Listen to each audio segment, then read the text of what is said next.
Okay. Good morning, U of T. I'm your host, Anderson Todd, author, lecturer, dreamweaver, and welcome back to week 11 of NEW303 Hypotheses of the Unconscious. I came in a little smoother, maybe. Anyway, okay. Hello, everybody. A few things to cover off this week. I want to sort of follow on with some of the material that I touched on last week and some questions that I fielded in the interim and during office hours. I'm going to touch on a few bits of other sort of specific material from earlier in the course and try to stitch things together. I do recognize I haven't yet posted up the papers. I've been locating some of them. So there are a few papers that I will probably post up today. I have found most of them at this point. So a few things real quick. So one is I still do not quite have my sense of super early in the morning timing down. And so consequently, I've begun recording this later than I intended to. And so in the interests of, sort of having something ready to post up for, 10 or a little bit after 10, I will sort of record until 10, post that up. That should give people ample time to watch it, should they so choose, or if you are watching it right now, I guess you are watching it right now, if you're listening to this. So if you're listening to this, you're watching this right now, which should give you time to watch it before I go live online at noon, and I'll post up a Zoom link. Everybody can pile in. We'll have a conversation for 40 minutes, and then I will record the second part of it and then post that up before I have my 1:30 client. So it'll be sort of one after another, but I think that'll be fine. And actually that might give me a chance then to sort of respond to anything that happens to come up specifically in the course of the Zoom discussion that if I can't sort of address it on the spot, or if it's related to sort of the second half of things. And who knows, maybe that's a format. Everything is evolving on the fly. Okay, so, right. So there were a few things that I wanted to touch on real quick this week. So first off, the obligatory Corona update. So, many of you, of course, are watching the situation unfold both here in Toronto and abroad with a certain justifiable degree of uncertainty and concern. I've heard a lot of anxiety from people, obviously, and to be frank, I've experienced no small amount of anxiety myself. Perhaps less than people that I'm talking to by and large, but we are all in the same boat relative to uncertainty. So I wanted to say a few things about that quickly. The first thing I wanted to say is the basic logistic point, and that's this. Push the deadlines for the course back to April 3rd. If you need another extension, ask for it. Right? I can't sort of extend indefinitely, or we start getting into the kind of territory where, where it requires petitions and whatever, although I suspect that people would be on very firm ground should they choose to lodge a petition with the university, given the circumstances. But my basic point is this. I understand that people are stressed. I also understand that, not every course may be offering the same degree of flexibility. I'm happy to be flexible in this respect. I mean, it means I'm going to be kind of cramming in a certain amount of marking, but that's fine. I'll be cramming and marking anyway, and I live at home now. So what else do I have to do except read 4,000 books and play the Switch and catch up on my Prestige TV backlog and sleep and work on my own projects and do writing. And anyway, but the point is, I'm happy to do marking. So, which indeed I will endeavor to get fairly caught up on today. That's the plan. Once class and clients are done. Okay, long story short, the deadline which we, collectively voted to revise to is, the standing deadline for coursework. But if you need an extension, just ask for an extension, okay? Yeah, and it's totally fine. At this point, if my policy isn't clear, I don't know what else to say. You don't have to grovel, and you don't have to spend an excessive amount of time explaining at this point. I need time would be a completely justifiable answer as far as I'm concerned.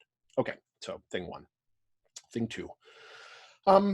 Well, events are unrolling quickly, right? Um, I had a conversation yesterday, which I think has a certain amount of bearing on the situation. And I've been thinking about this a lot. So, there are sort of three different factors that it seems to me that people are dealing with under the circumstances. And it's maybe useful to break them down a little bit just to sort of consider. So, the first thing is obviously the sort of immediacy of the health impact and the social distancing, right? So there is, of course, the baseline fear of the virus, right? That's sort of one thing where people are afraid to get sick, or afraid, equally justifiably of, potentially catching it and making a loved one sick, right? What I will say in that respect, and I think I'm echoing the authorities and the very sternly worded tone from the Prime Minister the other day, which, while it was a bit scoldy and I don't normally approve of that sort of thing, in this particular case, I do approve, because it's like, go home, stay inside, stop being an asshat about this, right? Just go home, stay inside, right? But people are justifiably concerned that they might catch this and that they might pass it on. Now, obviously, if you've looked at the stats, and at this point, I figure everybody has a plethora of information on the subject, but if you've looked at the stats, you'll recognize that for all but a relatively small number of you, demographically speaking, you're probably low risk, but that doesn't mean the people around you are low risk. I don't need to tell you this stuff. What I will say is, there is the double compound, right? So there is a fear around the virus, okay? And then there's sort of fear around deprivation.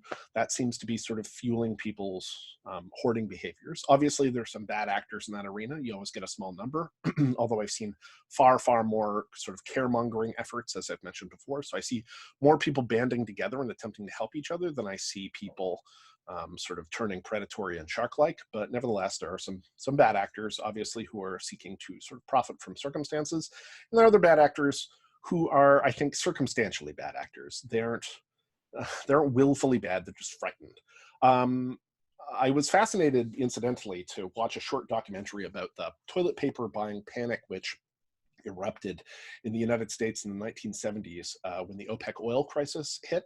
So for those of you that aren't familiar with this, there was a period of time where OPEC, the sort of union of oil producing countries, right, and specifically the sort of the Middle East factions, sort of dropped the hammer on the states and were not happy with them politically, and embargoed them, right? So they couldn't buy any oil. And at this time, the United States' domestic production was not what it had been. They were relying fairly heavily, and so of course there were massive oil shortages and therefore massive oil shocks and inflation and so on and so forth. Right? This is sort of major event of the late Nixon era presidency in the 70s. And this documentary, which you can watch on the Atlantic magazine, so it's one of their documentaries, and I would encourage you to. It's short, it's like 10 minutes or 15 minutes, sort of relates how the public got whipped up into a toilet paper buying frenzy by Johnny Carson. And so it's interesting, it's particularly from our perspective, because you can look at it as a fascinating case of sort of social contagion, right? So there are often these mediating forces which occur within groups where certain kinds of things can be amplified or distorted just by the presence of the group, right? The most famous version of that probably is the bystander effect, where the bystander effect, famously sort of illustrated in the New York case of Kitty Genovese, was supposed to be that, like, well, everybody standing around is watching a crime. Everybody assumes that other people will intervene and that they are the only one who feels uncertain. And so if other people aren't intervening, then they ought not to intervene. And so collectively, even though individually the behavior would be a desire to intervene, collectively there isn't an intervention. Now, the details around the Kitty Genovese case are a bit more contested than they used to be, but nevertheless, there is a sort of a general operating principle there, right? Likewise, there are some fascinating studies around that kind of thing when you get things like college drinking. They've done some studies with that. So famous cases around college drinking. In general, you can sort of investigate this phenomenon under the heading of pluralistic ignorance. That's generally what it's called. And the fascinating thing is that it can serve to amplify all kinds of sort of conditions, right? So if people don't speak up about things, the assumption about what the positions the public holds can be, sort of subtly distorted, right? So like during the period of racial integration such as it was in the States, right? A majority of Americans believed that a majority of Americans believed that they didn't want racial integration. And so people spoke up less than they might have otherwise because they didn't want to sort of speak against a group. You can see some echoes here of what I've talked about in terms of like people putting their hands up in class, right? And there's a limit. If you're fairly courageous, you'll put your hand up. But, you know, there's a point past which people won't put their hand up. And so very often, and I hope that I am not encouraging this kind of thing, but very often it's the case where the professor, for instance, goes, okay, did everybody get that? And everybody looks around and nobody's putting their hand up, so nobody puts their hand up. And it might be everybody in the room has no idea what he's talking about. It might be that everybody in the room has no idea what he's talking about. If you have no idea what I'm talking about, you can reach me at anderson.todd@utoronto.ca. You can ask your questions there. You can ask them through the Quarkus system. You can reach me in a variety of other ways. But you should do that if you don't know what the hell I'm talking about. I'll just say that now. There's no shame in it. Sometimes I'm not 100% sure what I'm talking about. And I think that's okay too. Anyway, so pluralistic ignorance is one of these interesting cases where you get kind of a social amplification effect, right? Similarly, there's a sort of thing where, under these kinds of mass buying situations, you get this social amplification effect. So you get sort of the so-called madness of crowds, right? Where you get this, well, one person starts stockpiling and therefore they're like, well, if everybody else is doing it, I should be doing it, and so on and so forth. I'm not sure exactly what's happening here. I know that a bunch of people have proposed that that actually the social distancing aspect of this particular crisis may be the impetus that North America finally needs to take up the bidet, that is to say, the water toilette. Now, I used to hold a number of years ago that the bidet was a practical joke invented by the French, but I no longer think that that's true. I think that there's something to it. And the basic argument that convinced me, this is a brief aside, is this. If you were walking in the park, and hopefully you're not right now, but if you were walking in the park and you stumbled and you fell into the grass and you put your hand down into a wet deposit of dog feces, what would you do? Would you just take a dry newspaper and wipe your hand off? No, you'd use water. Right. So this is the basic idea behind the bidet. Now, I still don't understand, for people that don't have bidets and don't have toilet papers, how they don't understand that a bit of toilet paper rationing plus a shower can serve equally well. But let's stop talking about shit. So my point is this. People are sort of piling into the acquisition of this. And it's fascinating, and it's clearly emerging from a certain kind of fear. And yeah, if you are interested to sort of think about it, I would encourage you to do so.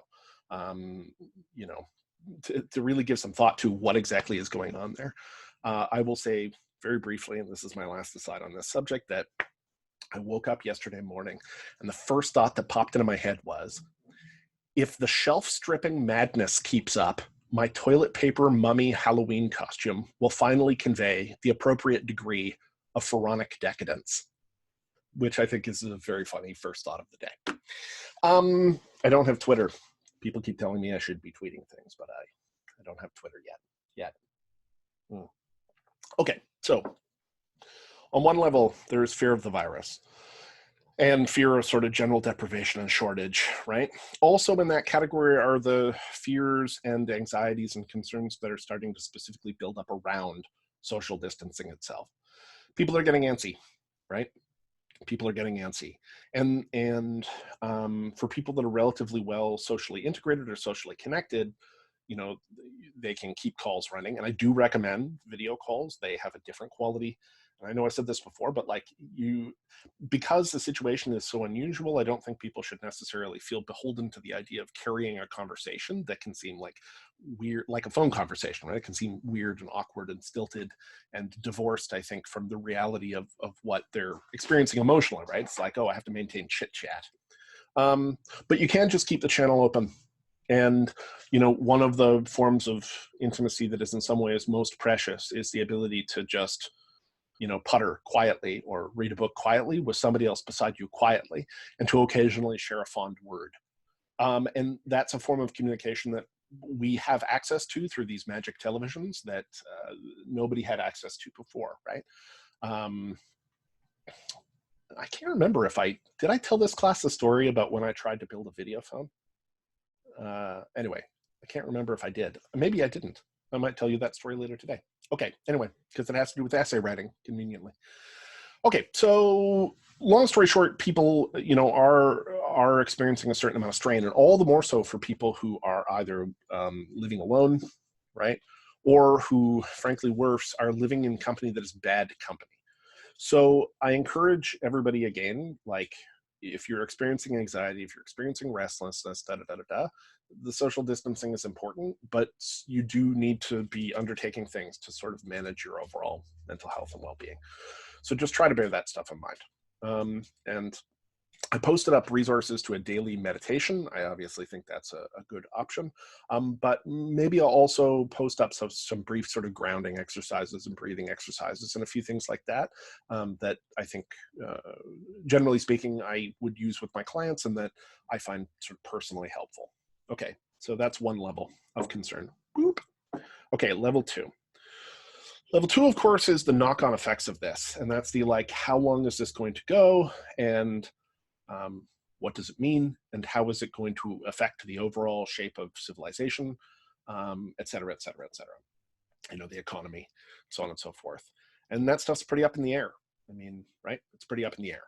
If you're paying attention to the economic numbers at all, then you will know that the short, sharp nature of this particular downturn is in some ways quite unprecedented, a word that I've grown quite tired of seeing over and over again, but it is nevertheless appropriate.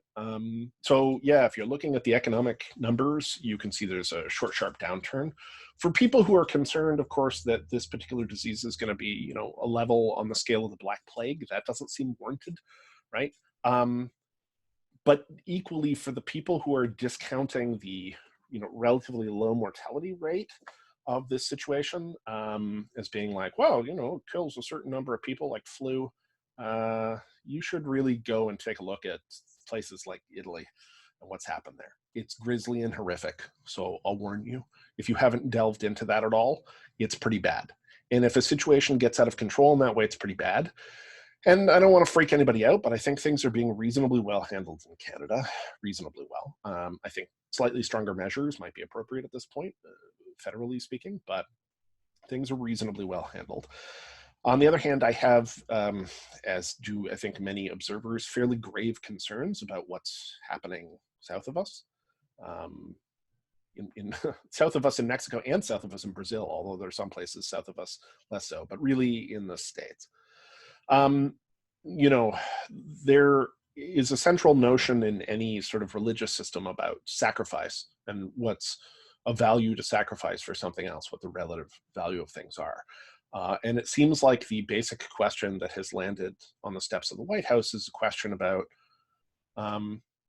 whether you sacrifice lives or whether you sacrifice the economy. And there's an argument to be made there, and it's not a completely wrong argument in some ways, right? That if the economy craters into something that looks like the Great Depression, is that not going to have perhaps even worse knock-on effects than whatever the coronavirus might cause? Yeah, I mean, I hear that argument, obviously, right? The possibility of suicide, destitution, whatever, for people in general, if the economy goes that deep, that's a thing. But it also seems to me that, I don't know, personally speaking, I'm concerned about the particular values that prioritizes.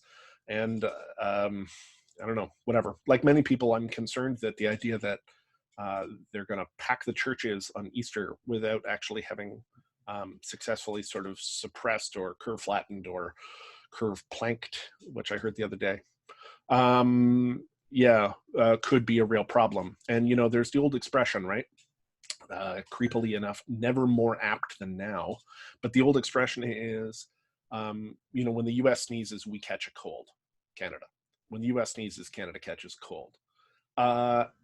and, you know, meaning that typically, you know, they're outsized effects. They're just so much bigger than us. And we're sort of in the gravity that as the local 800-pound gorilla, what they do necessarily affects us, right? So, you know, we're undertaking a lot of efforts, but obviously if things get, you know, really bad there, that could have serious effects here too. And those are realistic concerns. Now, I don't think that they're cause for panic, and I don't necessarily think that they're cause for pessimism either. I should be quite clear. And I suspect that perhaps leveler heads in the end will prevail. I think that the rhetoric around, you know, we got to get the economy started, and so let's feed our grandparents into the engine of capitalism, will probably fall by the wayside once people actually start looking at what the human cost of that actually is. And of course, there's going to be massive economic downstream cost. And so luckily, I suspect that the powers at the top of the pyramid there, ultimately speaking, are receptive to certain kinds of political realities. And I suspect the political realities on the ground. I just don't think the public is far enough gone to have an appetite for the idea that in order to get the economy up and moving again, we have to write off our grandparents. I just don't think that's likely. But it's scary that it's a topic of conversation a little bit, because, you know, as I have pointed out before, there is an important sense in which the economy is entirely notional. We can make decisions about it. So other countries are doing things like basically, you know, putting the economy in the freezer for 6 months. Is it Finland? I think Finland is basically, the government is going to pay the salaries of all of the workers of various companies. So the companies don't have to, you know, lay anybody off. They're going to incur debt to do that, which is often a concern, but every government in the world is in debt anyway, right? And sometimes going into a substantial amount of debt is actually a reasonable thing to do. So, right, a wartime economy is sort of the classic version of this, where sometimes you drive yourself into a fairly deep rut to overcome a localized time-limited problem. And so it might be the case that, you know, the amount of social distancing that we're talking about could really cut deeply into the economy. It already is, right? It already is. And make no mistake, like, that is going to have effects. But at the same time, we have to ask questions about values and human costs. And anyway, so there's that level of uncertainty. And obviously that is making people very nervous. And I suspect, I mean, for all of you, it must be making you nervous too. For the most part, demographically, you guys are young and you're sort of looking at finishing school and either going into grad school or trying to compete in the job market. And so looking at the entire thing implode, unravel, you know, fly off in all directions, right? It's not totally clear what's happening. That's also substantially anxiety producing for everybody, but it also points towards a third thing. And this is, I think, what people are really going to need to look out for. So the conversation that I had the other day, we touched on all these things yesterday. I was talking to a Jungian analyst, and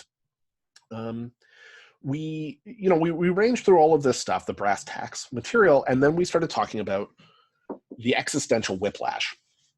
And the existential whiplash is sort of this. And it's interesting. I mean, I experienced, I think, a very strong version of this in the last couple of weeks. You know, the better part of February, say, I spent in serious crunch time. I had a lot of projects ramping up.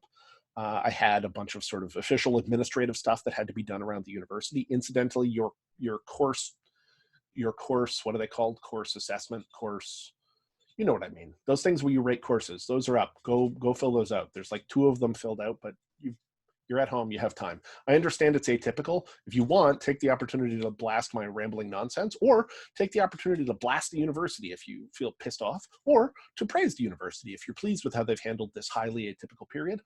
Or if you just liked the course material before everything flipped upside down, you know, you can say that, or if you didn't, or whatever, right? But please, your feedback really matters. It's one of the few times that you get a voice. So anyway, for February, I was really in the crunch. I had a lot of projects ramping up, and like, it was tight. It was a high intensity period for me of activity, right? Trying to hammer these deadlines out and I just got everything pushed through, and then this happened, and everything was hiatus or shelved, just like that. And all of a sudden, there was a new set of demands. Oh, got to switch this over, got to do that over, have to work out this, you know, like, right? And so there's this kind of double whiplash thing that has happened. And also, of course, that whiplash applies, and I suspect this is true for many of you as well, applies no less to the project of maintaining a thread of normalcy, which is to say that, like, although we are, you know, committed to the process of seeing through, you know, the situation overall with sort of a modicum of normalcy and continuity, a thread of continuity, right? Finish the course, for instance, and so on and so forth. We're doing this against highly, highly atypical circumstances. And the emotional landscape, you know, of the participants is just like nowhere near the conditions that things were designed for.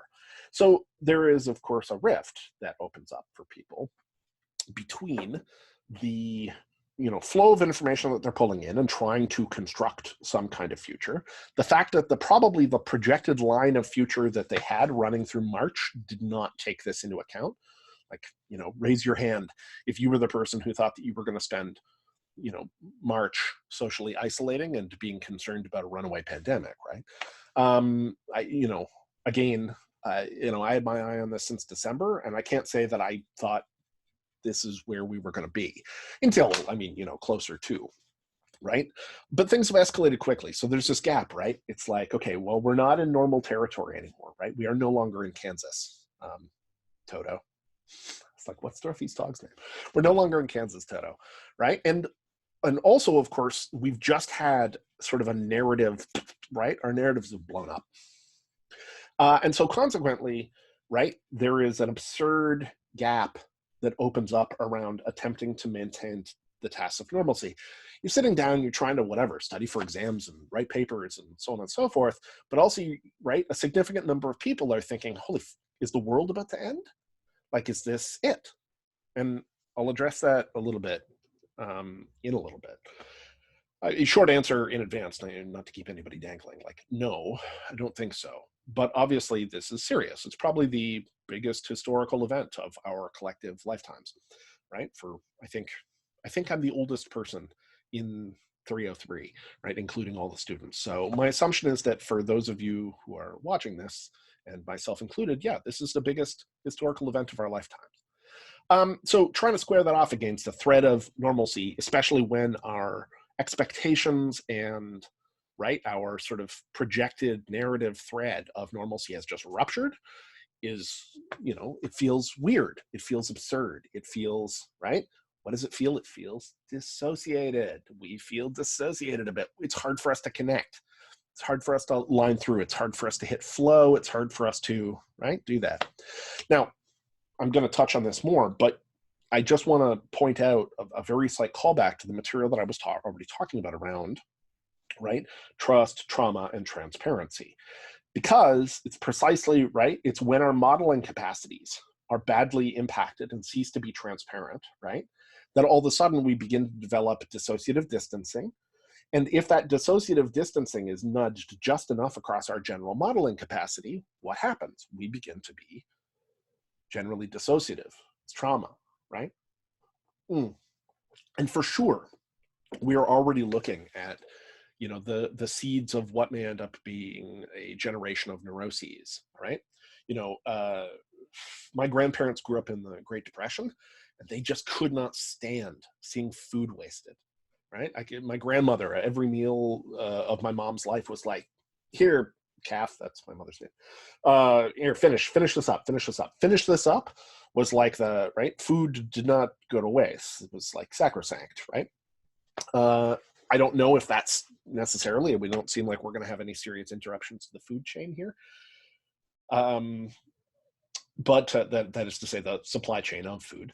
You know, but are we about to see a generation of people that always keep half a bottle of hand sanitizer in their closet just in case? Maybe. I've seen that suggested. And who knows, maybe we will end up with a sort of a strange neurotic toilet paper cult. Hard to say. But the point is, right, this stuff really is going to impact. And that's the third level that we're talking about, this existential whiplash. This sense that, like, you've been driving towards something, and then all of a sudden it's ruptured, and there is a new reality. It is not the same future. It's not the same set of expectations. And Therefore, that's both sort of generally disorienting and unpredictable and anxiety provoking, right? But also, more generically, it starts to hit at other kinds of values and things. That, in part, I suspect, is why we're seeing as much cultural activation and emphasis on the notion of apocalypse as anything. Now, I don't think that something on this scale is a civilization-ending event. I know people have made that claim, and people are sort of bubbling over with this idea. And I just don't think so. I don't think it's a sufficiently large event. I think in general we're just more resilient than that. But nevertheless, it's still noteworthy that it's activating that material for people, right? So obviously, as a neo-Jungian, I'm thinking about this in terms of the archetype of the apocalypse. And this is something that I've done work on for quite a while. I've been looking for a specific book I have on it. There's an Edinger book on the archetype of the apocalypse, and I'm sure I have a copy and I can't find it. So I finally caved in and reordered it this morning. But in general, you can consider the archetype of the apocalypse, the archetype, right, of doomsday as being a kind of discontinuity. If what an archetype normally is a kind of circularity, right? Archetypes are circular, right? Ultimately speaking, that's the whole point. They're a predictable pattern that you can make inferences and pattern behavior from, right? And they tend to be the kinds of human patterns that wear very deep grooves over time, which, sort of indicates that maybe they're connected actually in an evolutionary sense, right? And so these deep grooves over time, because they're adaptive sets of behaviors to code in. And the archetype of the apocalypse, in no small part, is about a kind of jarring discontinuity, right? It's a break in that. Now, usually noteworthy, right? Myths around apocalypse or revelations or whatever typically have kind of a second Eden phase to them, right? So there's like, if you consider Norse myth, for instance, there's the end of everything in the Götterdämmerung, right? The twilight of the gods.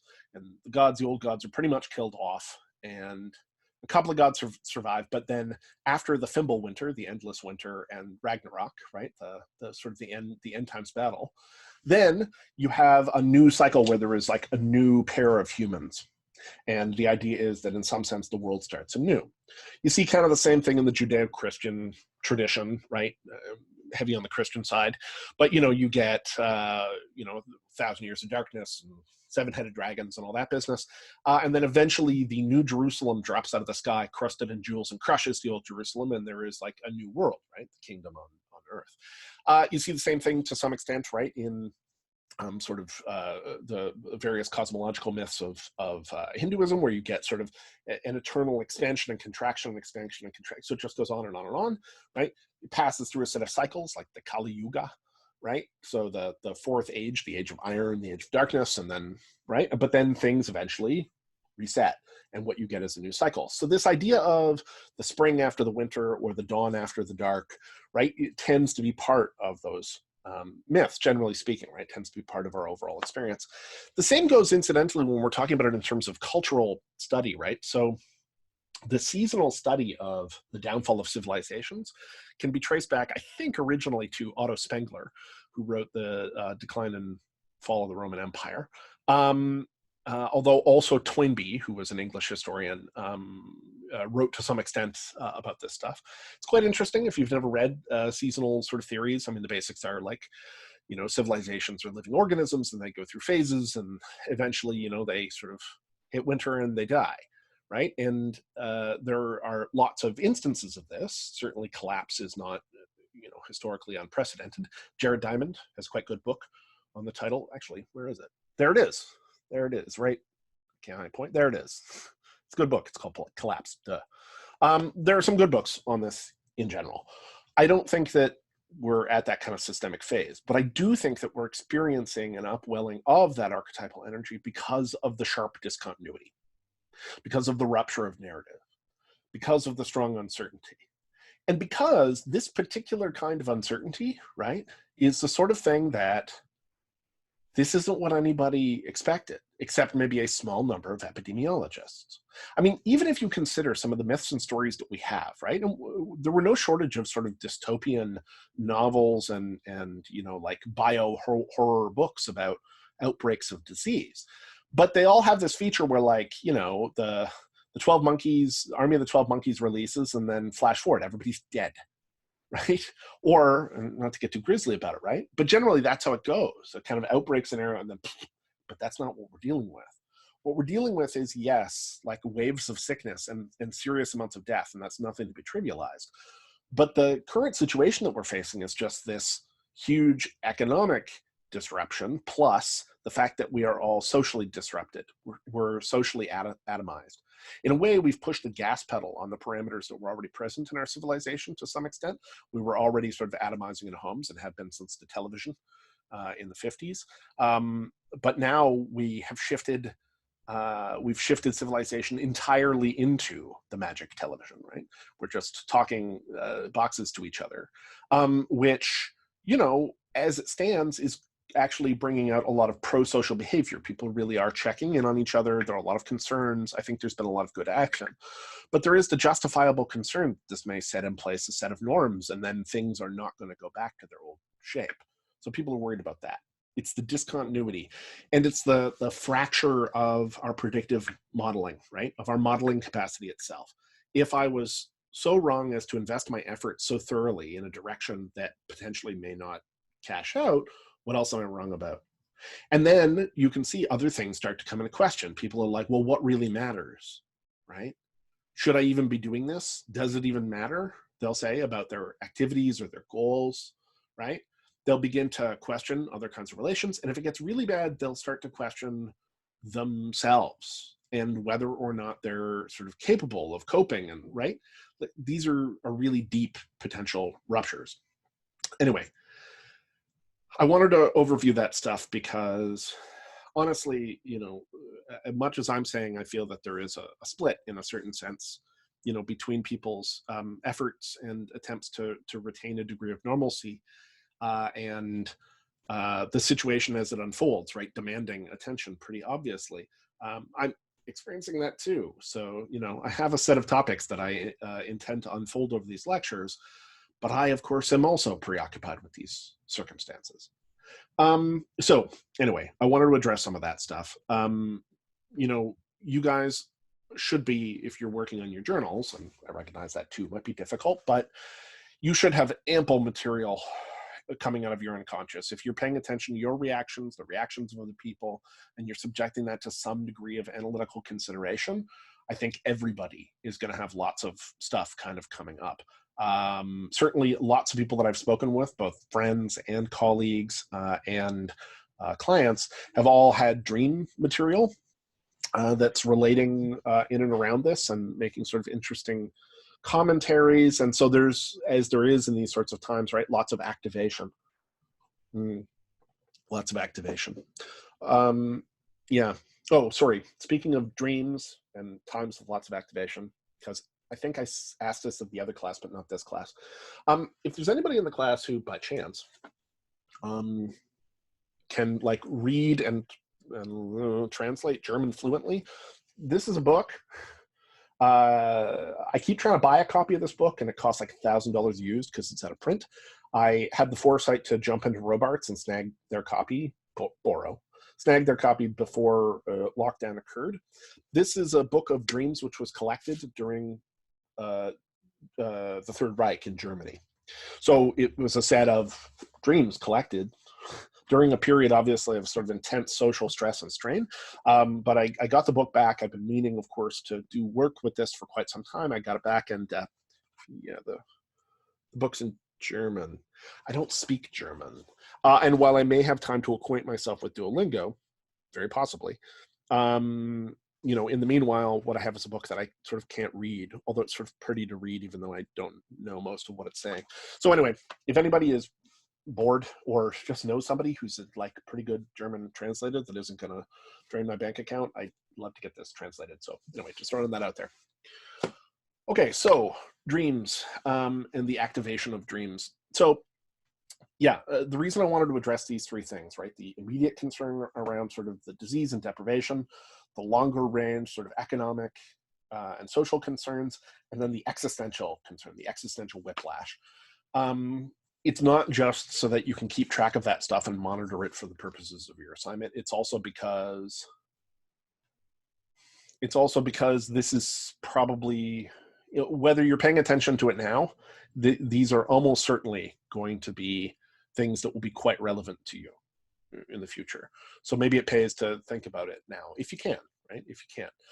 People have a various degree of tolerance for this kind of thing, but it's definitely something to bear in mind, and it's something that I'm thinking about quite a bit. Particularly, I'm thinking about the other two things, the sort of grounded components, but the existential whiplash is pulling a substantial amount of my additional attention. So, yeah.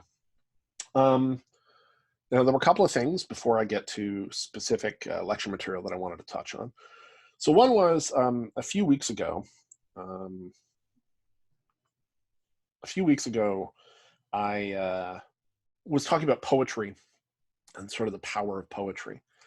I did a bit of a callback, right? Right at the start of the course, I had been talking about the way that the First World War was sort of disruptive of our cultural assumptions, right? We thought we had everything clamped down with rationality and logical science, and then all of a sudden, right, Europe started tearing itself apart, and that left a deep mark on people. And then, of course, later we get the Great Depression and the Dust Bowl and, right, like a bunch of other things. But those things, in some ways, are all sort of sequels to the First World War, right?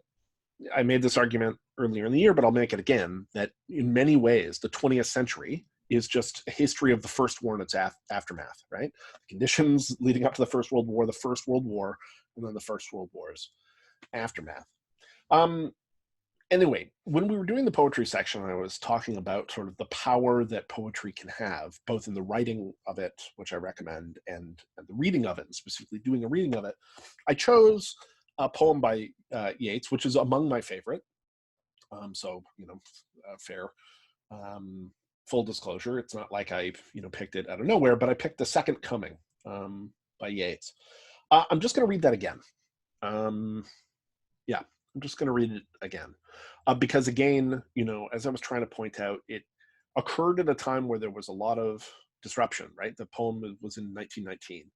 So it was written at a time where, religious institutions were sort of crumbling a bit. They were losing the kind of traction that they had, right?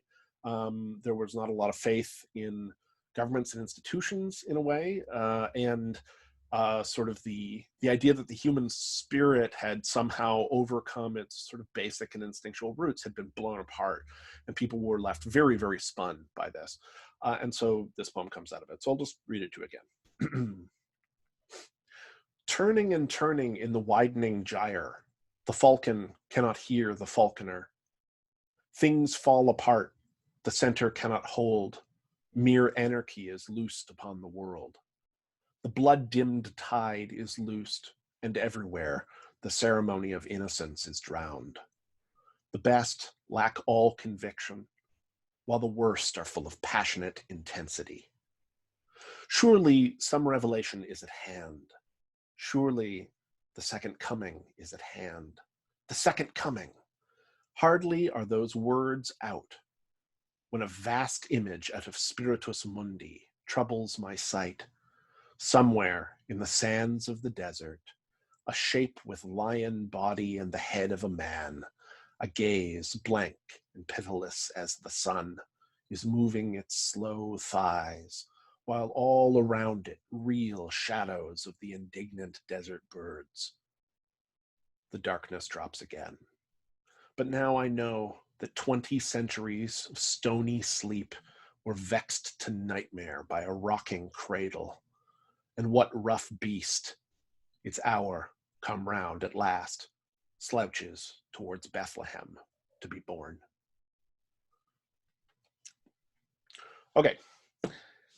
The other thing in that respect, before we jump into the material, was I had mentioned at the start of the year that in the period of the Great Depression and between the First and Second World War, Aldous Huxley wrote this article where more or less he was concerned that civilization was collapsing, right? So he was like, the economics, I think he wrote 1934. So a few years into the Great Depression, right? And the Dust Bowl was happening, the Great Depression was happening. right? Sort of pseudo-religious ideologies were surging in a lot of different countries, right? And so there was this idea that sort of liberal modern democracy was on the retreat, right? Capitalism was seemingly falling apart. Religious institutions were falling apart. Science was seemingly falling apart, right? Because lots of the things we had considered fairly solid in science had dissolved into uncertainty, right? Relativity, quantum mechanics, Gödelian uncertainty, et cetera, et cetera. Yeah, and so Aldous Huxley, who by and large in his later days, and even before this, was a pretty optimistic, a guy with a fairly sunny disposition in a lot of ways, yeah, wrote this essay. Now, I went looking for this essay this morning, and I still can't find it. This is the problem with not having your library properly organized. But I did find one that I thought might be it, because I can't quite recall the title either, right? That's super helpful. But anyway, I did recall one that I thought might be it. And so I flipped it open, and I thought it was quite interesting and striking, and it's also short. So I'll read it presently. It's titled, "If We Survive." 4.5 years of homicidal and suicidal mania were followed by 17 of more or less acute neurosis during the last reign. At the start of a new reign, our civilization is showing symptoms of physical and mental disease even more alarming than those which were discernible before 1914. The new reign opens upon a momentous question. Will the disease be allowed to run its course? Or shall we decide that it is time to begin a new epoch of history and try to cure the present symptoms and prevent their recurrence? The situation is at once a good deal worse than when George V came to the throne, and a good deal better. Worse because, thanks to technological progress, a lunatic world is in a position to do itself much more harm than it could do a quarter century ago. It is worse also because the physical condition of the patient is less satisfactory than it was before 1914. It is better because self-satisfaction has disappeared, and increasing numbers of men and women have begun to realize more or less clearly what is wrong. The disease from which our civilization suffers may be described in a few words. Since the accession of Queen Victoria, there has been enormous and accelerating technological progress. Machines and the arts of organization have been developed out of all recognition. But unfortunately, we and our fathers before us have persisted in regarding technology as the Pharisees regarded the Sabbath. We have behaved as though man were made for technology, not technology for man. In the first half of Queen Victoria's reign, technology was a kind of Moloch to which human beings were sacrificed in the most brutal way. In mine, factory, and slum, the lives of countless thousands of men, women, and children were offered up to industrial progress. We have come to be shocked by such manifest immolations and think that the claim made by technology to feed on broken human bodies is altogether excessive, at any rate in time of peace, for we still think it right that progress should have its fill during wartime. It is only recently, however, that we have, as a nation, he's an Englishman, begun to see that man's mind is no more made for technology than is his body, and that, conversely, technology is valuable only insofar as it helps men to cultivate sanity and goodness as well as bodily health. Moreover, we now begin to suspect that many technological advances, hitherto regarded as wholly beneficial, may have their bad as well as their good side. For example, technicians have made possible the multiplication of many kinds of novel amusements and distractions, from the modern newspaper to television. 1936, television? Okay, I'll come back to that. I guess that makes sense. The first television signal strong enough to penetrate the ionosphere was at the opening of the Berlin Olympics, 1936. When I used to teach high school math, I would sometimes have my students do a bit of geometry by telling them the story about the fact that the first human-produced television image strong enough to break through the ionosphere and thus be broadcast deep into space, right, was Hitler's face. And so the leading edge of the expanding shockwave of electromagnetic radiation coming off of our planet that has signals, right, TV signals, starting in 1936 and radiating at the speed of light outwards from our planet in all directions, The leading edge of that is Hitler's face. Now, of course, any alien that intercepts it is not going to know who Hitler is, and so it won't much matter, but that's kind of a weird idea if you think about it. And so I would make them, of course, work out based on the speed of light and general geometry, how big the Hitler sphere, as I called it, was. And thus, if you run some rough calculations, how many alien species or something have probably seen Hitler by now? A weird thought, right? Anyway, okay, so 1936, television. For example, technicians have made possible the multiplication of many kinds of novel amusements and distractions, from the modern newspaper to television. People enjoy these distractions, but that does not mean that they are, humanly speaking, altogether good. People also enjoy hashish and opium when these are made available. It seems possible that we are paying a heavy spiritual price for our newfound amusements. And what are we paying as individuals and as a species for some of the recent advances in pharmacological and medical technique? The market is flooded with new drugs. Is this one of the reasons why the number of doctors has doubled since the beginning of the century, while the population has increased by only about a fifth? That line of reasoning bugs me, but anyway. As for the doctors, they are engaged in activities which are, in the main, of obvious immediate benefit to individuals. But what of the long-range effects of their activities? Eminent authorities have warned us that the wholesale inoculation against infectious diseases will probably result in the survival and increase of those human strains which have no congenital resistance to the disease in question. Now, I actually think that he's slightly off here, because I think vaccination is a good idea, basically. But he's correct in one respect, which is to say that you can use the same argument, of course, for the widespread use of antibiotics, which is to say, right, we overused antibiotics, and because, natural selection, this isn't rocket science, they reproduce quickly, and of course, right, they eventually reproduced some mutations that made them immune to the drugs. That's a very old idea that should have been quite predictable to us, and yet we didn't take that too seriously. Now we have a lot of antibiotic-resistant strains of bacteria. But anyway, right. Eminent authorities have warned us that the wholesale inoculation against infectious diseases will probably result in the survival and increase of those human strains which have no congenital resistance to the disease in question. This may mean that we are now preparing the ground for future epidemics on a scale hitherto undreamed of. No less immediately beneficent is our present medical policy of preserving weakly and disease-prone infants who otherwise would have died. Again, this is him toying with eugenics, which is an ugly idea. He, of course, later comes around and seems supportive of eugenics, but then also is showing an absolute horror show when he writes Brave New World, which, if you've not read it, you really ought to.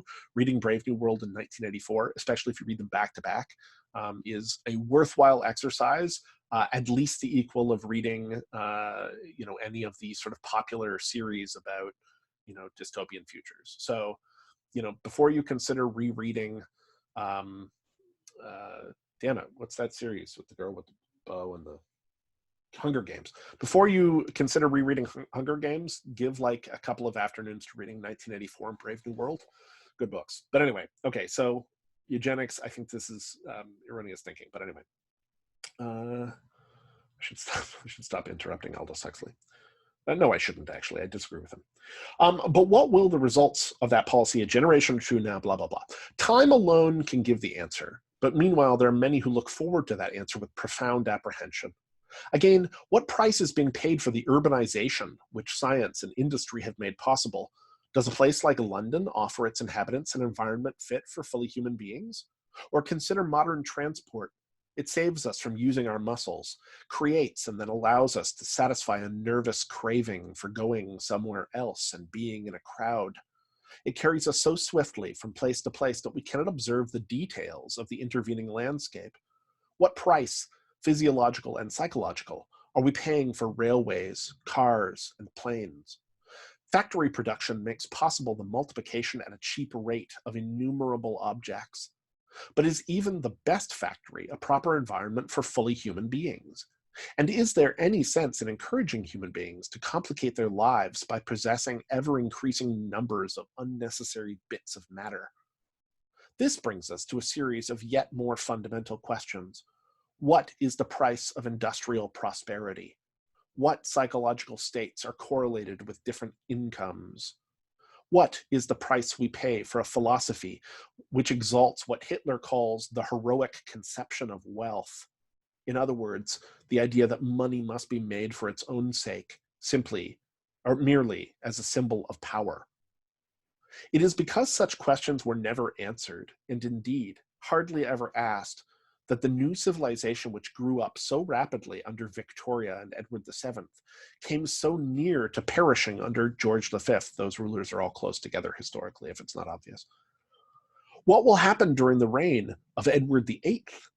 Shall we at last decide that technology is made for man, not man for technology? If we do this and begin to put the principle into practice, the reign should be a happy one. If we prefer to go on as we are going now, there is no saying what may happen. Anyway, I thought that was interesting. Obviously, like most things, I disagree with pieces of it, and you can take your own assessment. I apologize if I fractured it too much with my disagreements, but hard not to argue against eugenics. Anyway, okay, so I've already spoken about this at greater length, maybe than is strictly speaking necessary, but there's a point that I want to make, which is this. You know, apocalyptic archetype is highly activated for people right now. It's, you know, actually the case that the REM song, It's the End of the World as We Know It, has come back onto the charts. And admittedly, it's a catchy song. And if somebody could message me and tell me what the lyric means, I could probably look it up online, but I'm not going to. What the lyric means right at the start of that song, that's right, it starts with an earthquake, birds and snakes, and airplanes. Lenny Bruce is not afraid. It's that last bit I don't get. I know who Lenny Bruce is, right? He's a comedian that was sort of norm-breaking. Like, I know that. I just don't understand why Lenny Bruce is not afraid, except to say that he's just, maybe it's a reference to him historically not being afraid, because he wasn't afraid and like saw jail time for his comedy act. Anyway, if somebody knows the actual answer, let me know. The point is that song's back up on the charts, and people are making jokes, lots of memes flying around, but also this really is on people's heads, right? That's the thing about a joke. If you hear it enough times, right, it's not clear anymore that people are joking. And it seems to me that some people are really legitimately concerned about this. I mean, you know, virtually everybody I know, I ask, you know, what are you doing? They're like, oh yeah, I'll be home, available for a video thing, unless I'm wading through the zombies to get whatever. And it's like, okay.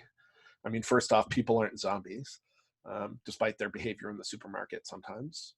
But you know what I mean, right?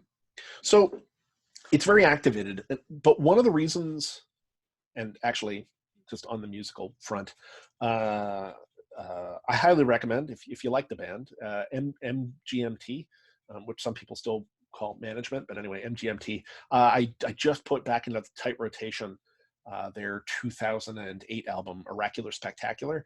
I specifically wanted to listen to the song Weekend Wars, which is, of course, its own kind of apocalyptic thing. But the whole album is just really good. So if you like that band, I would encourage you to listen. If you don't, give it a listen anyway. It's a great little album. Anyway, and very much on brand apocalyptic-y style. So the point is, this stuff is boiling up. But Huxley was wrong. And he was wrong in at least one really important respect. Our civilization didn't end. It changed, it transformed, but it didn't actually end. We have a tendency to overproject that kind of ending, right? That we think things are going to be sort of radically and dramatically, and right? And that's just not usually how things unfold. Even when a society collapses, if you look, the average time for a society collapse is centuries. Like, it takes a long time. And from the perspective, I mean, what does collapse look like? It means it looks like 2 generations ago had sort of better circumstances than you do, right? You know, sometimes substantially better. So, you know, for a long time through Europe after the collapse of the Roman Empire, lots of people thought concrete was like magic because everybody forgot how to make it. And that these sort of giant structures that were often erected by the Romans had been built by giants, right? Or via magic. And they were concrete. Well, I guess they were concrete too, but they were also concrete. That's a funny one. Anyway, Huxley was wrong. Our civilization didn't end. it went through some tremendous spasms. And those spasms were followed, in fact, by growth. I mean, you know, one of the things that emerged really squarely from the Great Depression was the New Deal and a period of prosperity, right? Under the New Deal, the likes of which nobody had seen. And how did that happen? Well, they taxed the shit out of, like, you know, marginal corporate tax rate. And, you know, the general gap between the wealth gap narrowed, the middle class swelled. And there are problems with all of that. Okay. It was a spotless period. It was the Cold War, you know, nuclear fears were on the rise. Television was busy shattering our society and atomizing it. You know, racism, sexism, whatever you care to name it, lots of bigotry was endemic. You know, violence was actually considerably higher, right? Violence was vastly higher when the baby boom rolled through because predominantly violent acts are done by young people. And so, you know, that wave rolled through and leveled off. We have less violence, da-da-da-da-da. The point is, civilization didn't end. It didn't. We had the Great Depression. We had the Dust Bowl. And the Dust Bowl, if you had been in the Dust Bowl, you might have been justified to believe that civilization was about to end. You know, 10-kilometer tall dust storms with so much static electricity in them that people had to drag chains off the back of their cars when they drove through them. Because if they didn't, the car would build up enough static charge that when they reached out to open up the door handle, it would knock them out. Yeah. And when you see these walls, these just walls of dust, right? You've got time, go look up the Ken Burns documentary on the Dust Bowl. It's amazing. But it wasn't the end of the world either. And then there was the rise of, you know, some really dangerous pseudo-religious ideologies, and that wasn't the end of the world either. It was bad. It was bad, right? Really bad. It's still in some ways our touchstone for human darkness. But what it wasn't was the end of civilization. The Great Depression wasn't the end of civilization, right? The Cold War came within spitting distance of the end of civilization. I just finished teaching a class on that in my other class where I talked at length about the Cold War, having grown up in it, and sort of the apocalypse there, right? But it didn't, is the point. Now, obviously, it's the case that you know, that's not like a purely logical argument, right? Because so what? It didn't. Like, the fact that it hasn't so far doesn't mean it can't, right? But it is reason to hope. In the aftermath of the Black Plague, we got an explosion of intellectual sophistication, humanistic rights, right? A change in social structures, right? Increased freedom, philosophy, you know, like there was a blooming afterwards. And that was, you know, collectively speaking, a vast and horrific event. I mean, it killed like a third to half of Europe's population at the time. You know, killed, you know, so basically it was the Thanos snap, except nobody vanished into clean dust, right? And yet civilization did in fact proceed. There's a through line, right? A transformation, a big one, but there was a through line. So the apocalypse archetype is highly activated. That's what I'm getting at. And, you know, in some ways that's reflective transformationally, right, of what's going on. Like I said, our models, our expectations have been blown apart. And so in a way, the world is ending. It's the end of the world as we know it. And that's probably true. But what that also means is, provided that we do the right and ethical thing, right, is there going to be darkness? Yeah, there is. There is.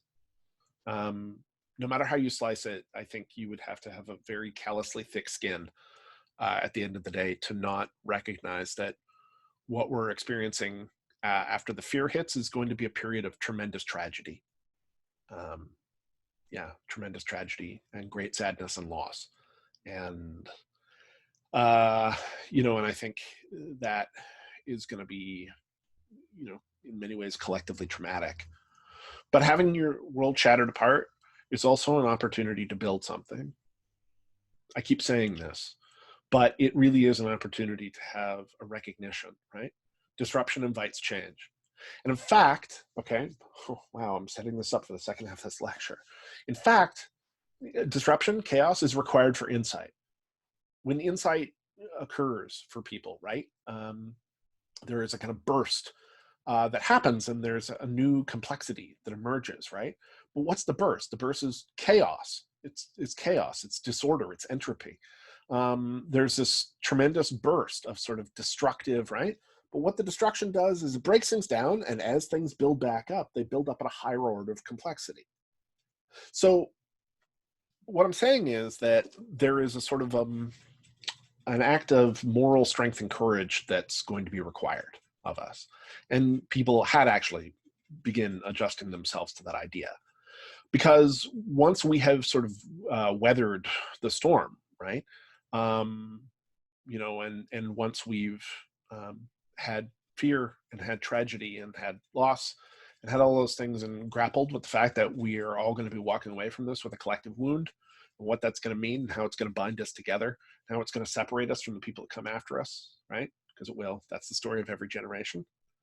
And what all this is going to mean, there are going to be generations after us. Like, we do have to move ahead. And also, this is not sort of perhaps even the last and greatest foe that we have in our path. As I am fond of pointing out, right? Climate change isn't taking a holiday just because we're having a bad day. So we maybe can use this opportunity to find a pro-social common good, because collective action problems are what are going to face us, right, on the planetary scale. And so there are some choices coming, and some of those choices are like, okay, well, everything's blown up, so what matters? What are we going to build? And obviously, there's a desire for normalcy. Sometimes we just want to roll back to the golden age. We want to rebuild what was already here. But we should all be taking long, hard looks and asking ourselves, okay, but what do we want to build?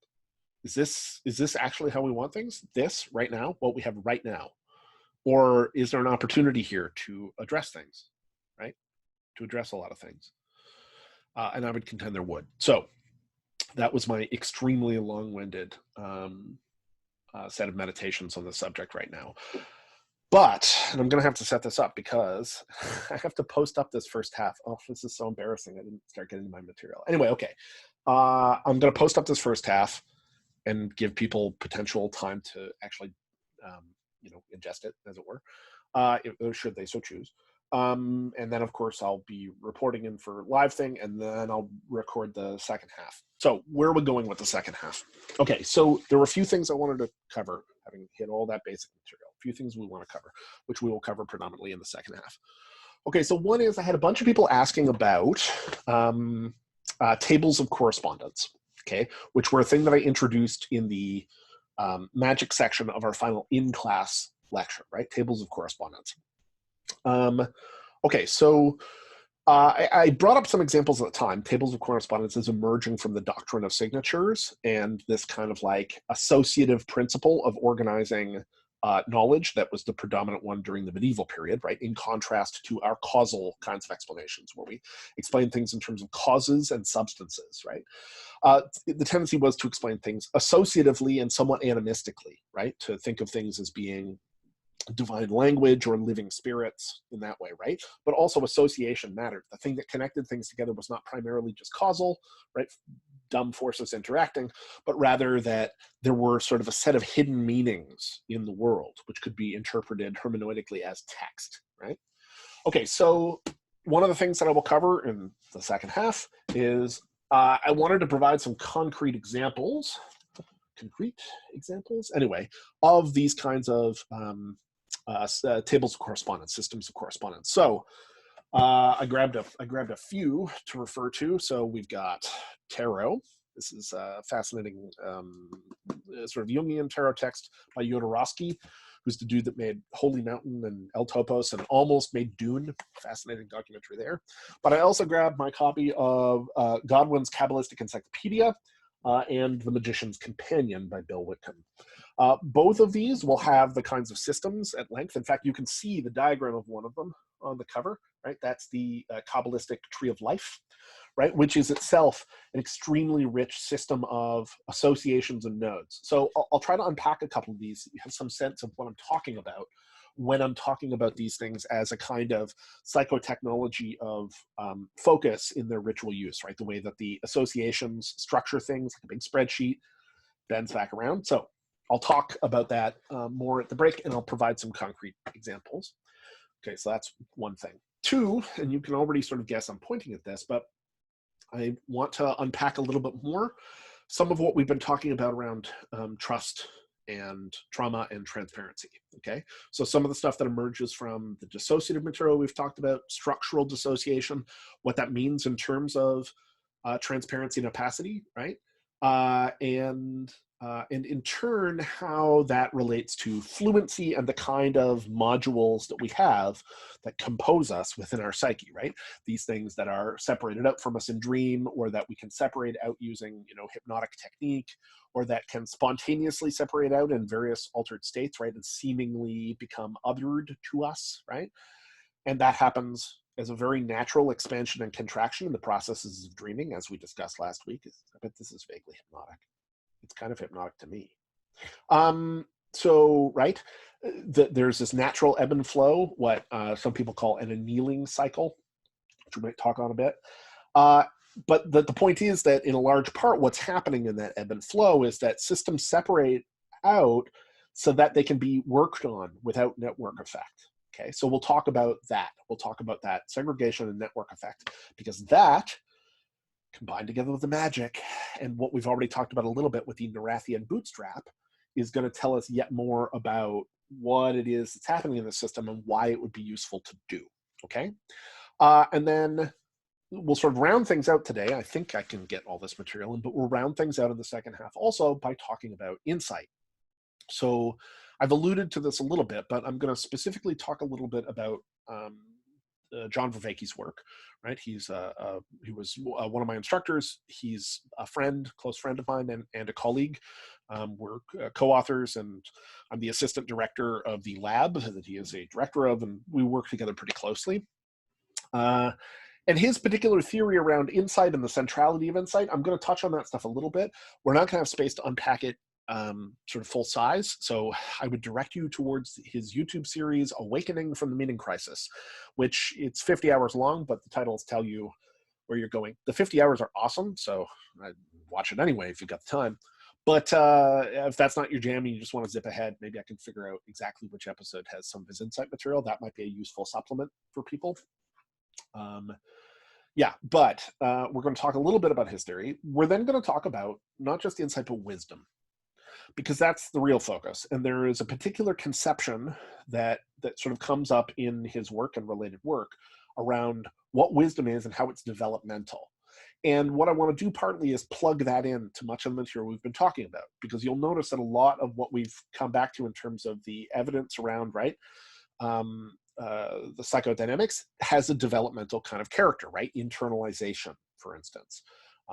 Right, and the idea of complexification as a developmental capacity, so on and so forth. So I'm going to tie some of that stuff in, and we'll go through the conception of sort of insight and wisdom that's proposed by Vervaeke and Ferraro and some other collaborators, myself included, and then we'll tie that into the material around how that stuff relates to sort of wisdom production generally, consciousness theory, and thus unconscious theory.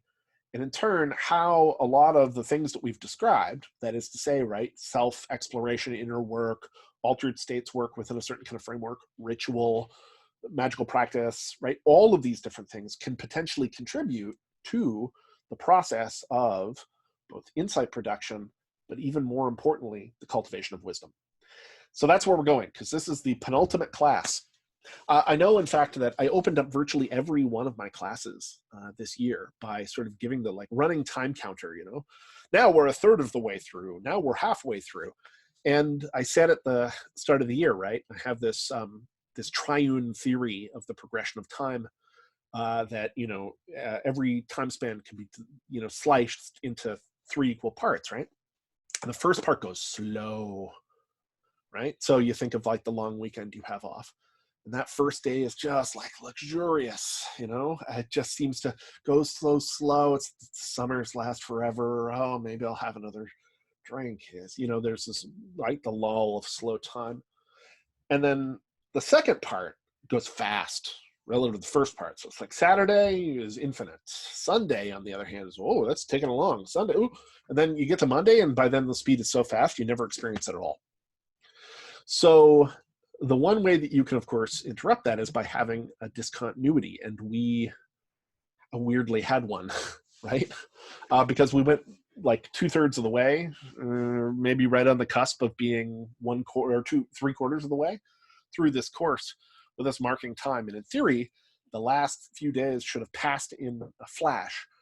But instead, of course, the events and information throughput have been so high that if anything, they've stretched, right? Every day seems so long. It's like so much happened. And the days are tiring, right? People are cooked by the end of the day, and because they're doing a ton of extra processing and revision. So we've had this rare, I guess, counterpoint to my general theory of time. The last third is not going super fast. Because we've sort of chunked it off into its own time slice now. But anyway, unless, of course, you want to say that our experiences of lecture in the classroom, the first third went slow, the second third, first third went slow, the second third went fast, and the third, it wasn't like we were in the classroom at all. Okay, I'm going to pause here and upload this. Thank you for your patience with this process. I'm not a Luddite, but I'm not what you would call a technical sophisticate, frankly, either, in a lot of ways. So yeah, I appreciate your understanding in that respect. And I'll be online at noon. So I'll send out a Zoom link for noon. I'll log on a few minutes before, send out a Zoom link to everybody. Pop on if you've got questions. It's not mandatory. It's not going to be counted for your participation grade or any of that jazz, right? It's basically just like if you want to. And that'll all be handled in Q&A. Okay, so it'll be Q&A format for like 40 minutes. Then I will pop back, record the second half of this lecture, and then post that up. And yeah, we'll be good to go. Okay, I'm going to do group for office hours this Friday too, just for reference. If you need an individual time slice, because if there's something you want to talk about that you're not cool just talking about, you know, generally speaking, but I would encourage you, if your question is not ultra specific to your paper or whatever in some way, like if it's a more generic question, please just bring it up in group. Okay, so here I am, I'm logging off. I'm hitting stop. This is a stop, but when we resume again, it'll be a start, a new start. Okay.